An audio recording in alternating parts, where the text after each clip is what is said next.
આ ઉપર આગળ વાત આવી એ ગુપ્ત વિચાર રઘુવીરજી મહારાજનો ગુપ્ત વિચાર હતો. હા, શ્રી સુકાનંદ મુનિ કહે છે, હે રાજન, ગોપાળાનંદ વગેરે મુનિઓ આચાર્ય શ્રીની આ પ્રમાણે વાણી સાંભળીને પછી ગોપાળાનંદ મુનિ, અક્ષરાનંદ વગેરે મુનિનો મત જાણીને આચાર્ય પ્રત્યે આ પ્રમાણે બોલ્યા. ગોપાળાનંદ સ્વામીએ સુકાનંદ સ્વામી અને અક્ષરાનંદ સ્વામી અને અખંડાનંદ સ્વામીનો મત લઈ અને પછી હવે ગોપાળાનંદ સ્વામી બોલે છે. શ્રી ગોપાળાનંદ મુનિ કહે છે, હે સર્વ સત્સંગીઓને પ્રિય આચાર્ય શ્રી, અત્યંત બુદ્ધિશાળી બદ્રીનાથના પુત્ર ભગવત પ્રસાદ આ શુભ ધર્મ ધુરાને વહન કરવા યોગ્ય છે. રૂપશીલ ગુણોના સ્થાનભૂત તેમજ નીતિ કુશળ કાર્યના વિચારોને જાણનારા, કાર્ય એટલે આ કાર્ય કરવા જેવું છે ને આ કાર્ય નથી કરવા જેવું એવા વિચારને જાણનારા, ધર્મનિષ્ઠ જનોને ધર્મમાં પ્રવર્તવા માટે અત્યંત શક્તિશાળી, માટે તેઓ આ ધર્મ ધુરાનું વહન કરવા યોગ્ય છે. ગોપાળાનંદ મુનિએ આવી રીતે કહ્યું. પછી રઘુવીરાચાર્ય તેમના પ્રત્યે બોલ્યા, હે સંતો, મારો પણ એવો જ વિચાર હતો ને એ જ પ્રમાણે તમે કહ્યું, માટે આ ભગવત પ્રસાદને જ ધર્મ ધુરા આપવા માટે હમણાં આપણે લેખ કરવો, પછી ધર્મધુરા સોંપીશું. હે રાજન, આ પ્રકારે આચાર્યએ કહ્યું એટલે સર્વે મુનિઓએ બહુ સારું એમ કહ્યું. પછી આચાર્યશ્રીએ આ પ્રમાણે લેખ કર્યો. હવે લેખની વાત આવશે. આચાર્ય મહારાજ લેખ કીધું.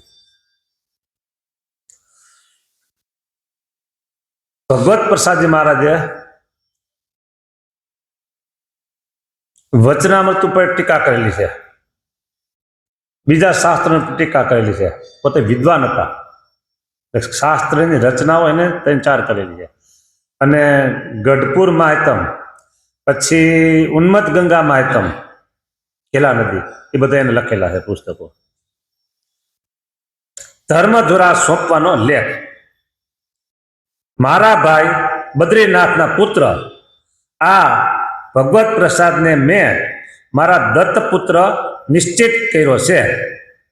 આ મારા દેશમાં વસતા સમગ્ર સત્યાગીઓ તથા ગ્રહસ્થ શિષ્યો તે સર્વેનો આચાર્ય અને સદગુરુ જેમ હું છું તેમ આ ભગવત પ્રસાદને મેં તેમના સર્વના આચાર્ય તેમજ ગુરુ તરીકે નિમ્યા છે. આચાર્યને સદગુરુ પણ કહેવાય. આચાર્યને સદગુરુ કહેવાય. સદગુરુનો અર્થ શું થાય? સદગુરુનો અર્થ શું થાય? આમ મગજમાં લગભગ હરિભક્તોના મગજમાં એવું હોય કે સદગુરુ એટલે સંત. હવે તમે સદગુરુનો અર્થ કરો. સદ એટલે સારા, ગુરુ એટલે ગુરુ. તો હવે આચાર્યને કહેવાય કે ન કહેવાય? તો પછી એટલે લીખવાય જો. એટલે આચાર્યને સદગુરુ લાગુ પડે છે. શબ્દ નો કહેવાય, વિશેષણ.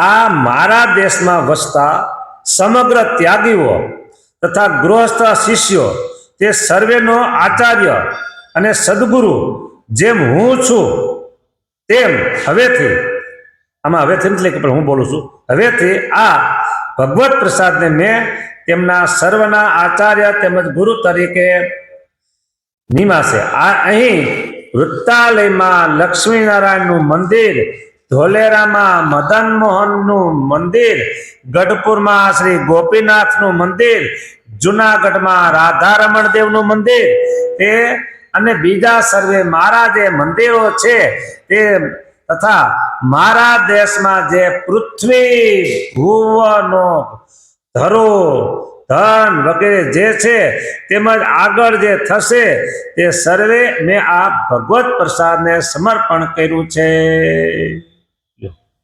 પૃથ્વી અને ભુવન, હા, મકાન. આ લક્ષ્મીનારાયણના દેશમાં જે સાધુઓ, વર્ણિઓ તથા પાર્ષદો તેમજ સમગ્ર ગૃહસ્થ ભક્તો છે તે સર્વના ગુરુ મેં આ ભગવત પ્રસાદને કરેલા છે, માટે તેમની પાસેથી હિત કરનારો મંત્રોપદેશ સર્વેએ ગ્રહણ કરવો. શ્રી હરિકૃષ્ણ ભગવાને મને દત્તપુત્ર કરીને સ્પષ્ટપણે જે લેખ લખાવીને આપ્યો હતો તે લેખમાં જે વિવિધ પ્રકારની વસ્તુઓ લખેલી છે તે સમગ્ર વસ્તુની સાથે તે લેખ મેં ભગવત પ્રસાદને અર્પણ કરેલો છે. આ સંક્ષિપ્ત છે. એટલે મહારાજે જે રઘુવીરજી મહારાજને લેખ કરીને આપ્યો એમાં લેખમાં વિવિધ પ્રકારની વસ્તુઓ લખેલી, તે સમગ્ર વસ્તુની સાથે તે લેખ મને જેટલું મહારાજે હોપ્યું હતું હરિકૃષ્ણ મહારાજે એ બધું મારું જે કંઈ હતું એ લેખ લખીને બધું આને આપી દઉં છું. તે સમગ્ર વસ્તુની સાથે તે લેખ મેં ભગવત પ્રસાદને અર્પણ થયેલો છે.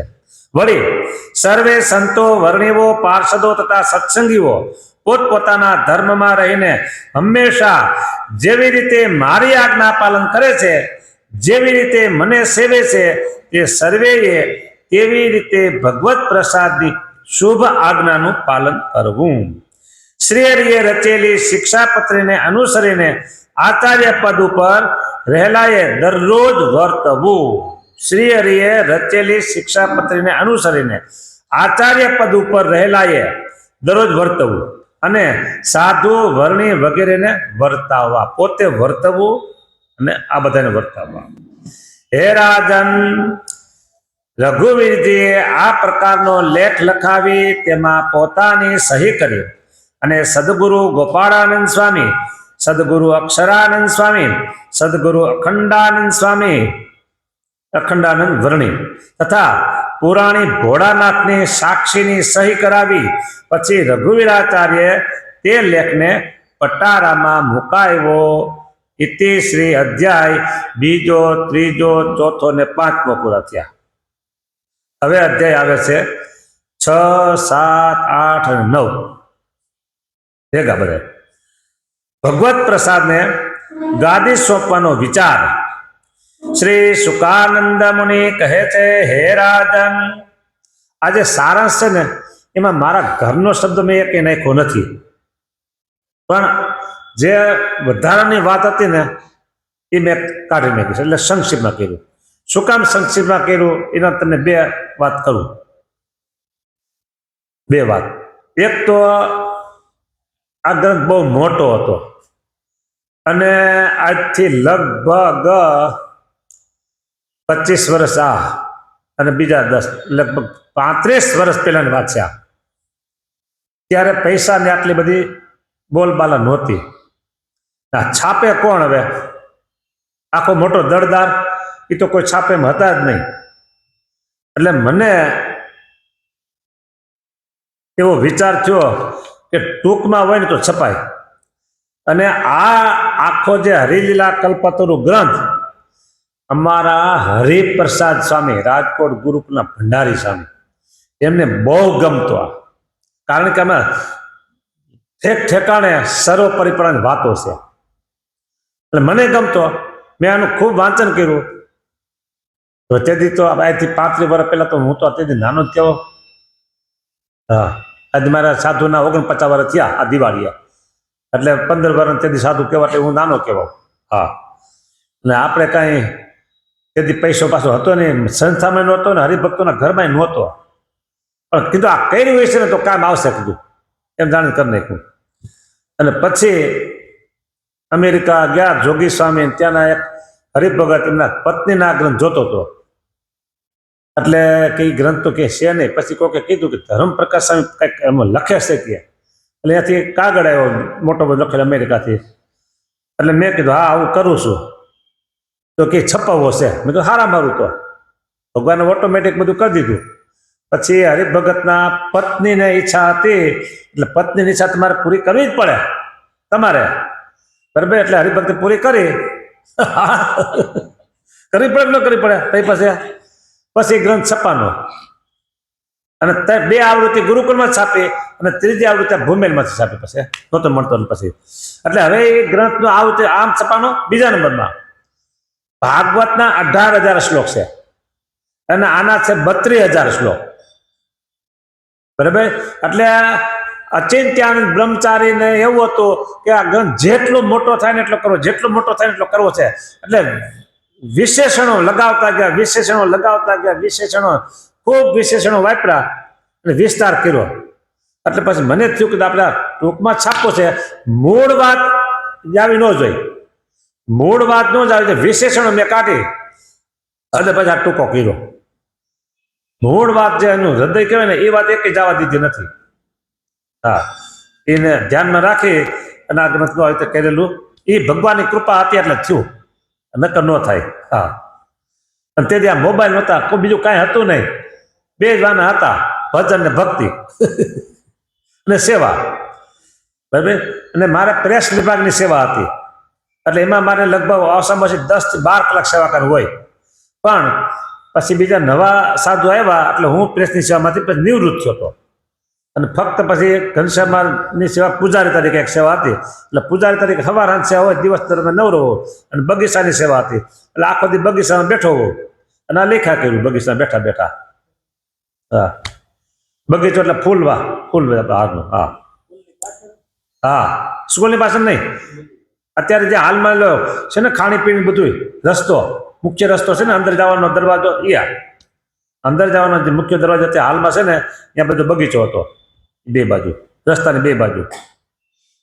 અને સરસ બંધ ચંપાનું ઝાડવું હતું ને સિમેન્ટના બાકડા હતા. એટલે સાંજે આવા ટાણે ઘણા બધા વિદ્યાર્થી આવી બેઠા હોય, હરિભક્તો આવતા, વિદ્યાર્થી આવતા. એમાં એક બે હરિભક્તો સાંજે ક્યારેક ક્યારેક આવે છે, એ બધા આવતા. એટલે આવી રીતે આ ગ્રંથમાં સાર લીધો છે. ભગવત પ્રસાદને ગાદી સોંપવાનો વિચાર શ્રી શુકાનંદ મુનિ કહે છે, હે રાજન, ગોપાળાનંદ સ્વામી તથા અખંડાનંદ વ્રણિત સમય વીત્યે શ્રી હરિના ધામને પામ્યા આથી અત્યંત ઉદાસ થયેલા શ્રી રઘુવીરાચાર્ય હવે ગોપાળાનંદ સ્વામી અને અખંડાનંદ વ્રણી એ બે તો ધામમાં વહી ગયા. હજી ગાદી તો હોપી નથી, ખાલી ગાદીનો લેખ કર્યો અને હોપી એમ ગોપાળાનંદ સ્વામીની હાજરીમાં ધામમાં ગયા. આથી અત્યંત ઉદાસ થયેલા શ્રી રઘુવીરાચાર્ય ભગવત પ્રસાદને પોતાની ધર્મધુરા સોંપવા ઈચ્છા કરી. ઉદાસ થઈ ગયા હતા અને એમ થાય કે મારે ગાદી હોપી જાય, એટલે પછી ગાદી હોપી દીધી અને પોતે નિવૃત્તિ લીધી. તેથી તેમણે પોતાના બંધુઓ આદિ સમગ્ર સંબંધીઓને બોલાવ્યા, તેમજ અક્ષરાનંદ મુનિને તથા મને વગેરેને બોલાવ્યા. અક્ષરાનંદ સ્વામી જૂના પેલા વહેલા મહંત હતા, વડતાલ મંદિરના પેલા મહંત. હા, વડતાલ મંદિરના પેલા મહંત મોડા ગામના. તે સર્વે રઘુવીરાચાર્યની સમીપે આવી તેમને પ્રણામ કરીને બેઠા. પછી આચાર્ય શ્રી તેમના પ્રત્યે આ પ્રમાણે કહેવા લાગ્યા, હે સંતો, મારી ધર્મધુરા બીજાને સોંપીને નિવૃત્તિ પ્રાણ થઈ હું શ્રી હરિકૃષ્ણનું ધ્યાન તથા લીલા ચરિત્રનું ગાન કરું. અગાઉ સંતોમાં ગોપાળાનંદ સ્વામી વગેરે મોટાઓની સાથે મળી મેં નિર્ધાર કર્યો હતો. ગુપ્ત વિચાર કીધો ને, હા, એ વિચાર કર્યો હતો તે હે સંતો, તમને હું આજ જણાવું છું. લેખ કરી નાખ્યો, ગુપ્ત વિચાર મારો, પણ મેં હજી કોઈને જણાવ્યું આજ જણાવું છું. પછી તે સર્વેને અગાઉ કરાવેલો લેખ મંગાવીને બતાવ્યો, કારણ કે ગોપાળાનંદ સ્વામી સાહેબ બધાને બતાવ્યું કે જો આ મેં લેખ કર્યો છે સંતોની હાજરીમાં. પછી મેં તે લેખ વાંચ્યો અને સર્વે તે સાંભળ્યો. શુકાનંદ સ્વામીએ વાંચ્યો, સર્વે સાંભળ્યો. લેખ સાંભળી તે સર્વે રાજી થયા. પછી રઘુવીરાચાર્ય ધર્મધુરા સોંપવા માટેનું ઉત્તમ મુહૂર્ત પૂછવા દયારામ વિપ્રને બોલાવ્યા. પછી તેમને પંચાંગ જોઈ કાર્તિક વદી બીજ નું શુભ મુહૂર્ત આપ્યું. પછી રઘુવીરજીએ લક્ષ્મીનારાયણના દેશમાં રહેતા ત્યાગીઓ તથા ગ્રહસ્થ ભક્તોને, સમગ્ર ગ્રહસ્થ ભક્તોને બોલાવ્યા. મંગલ પત્રિકાઓ મોકલી પત્રિકા વાંચી તે તમામ શિષ્યો વૃત્તા લઈ આવ્યા. પછી તે શિષ્યો પ્રત્યે આચાર્ય શ્રી આ પ્રમાણે બોલ્યા. શ્રી રઘુવીરાચાર્ય કહે છે, હે જનો, આ ધર્મનિષ્ઠ ભગવત પ્રસાદને મારા પિતા હરિકૃષ્ણએ જેમ મને તેમનું સ્થાન સોંપ્યું હતું તેમ મારા સ્થાનમાં તેમને થાપવા મેં નિશ્ચય કર્યો છે.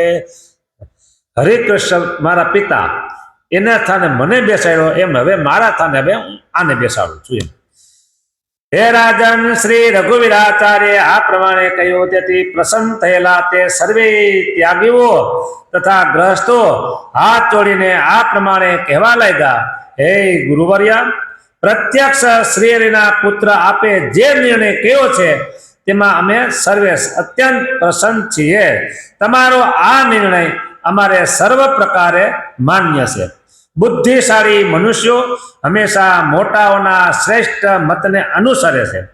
હે રાજન, શ્રી રઘુવીરાચાર્ય તેઓનું આ વચન સાંભળીને પ્રસન્ન થયા અને પછી તેમને ધર્મ જ્ઞાનાદિ વાર્તાઓથી સંતોષ પમાડતા હતા. ઇતિ અહીંયા આજની કથા પૂરી થાય છે. જય સ્વામિનારાયણ. આગળની કથા પછી આવશે. હવે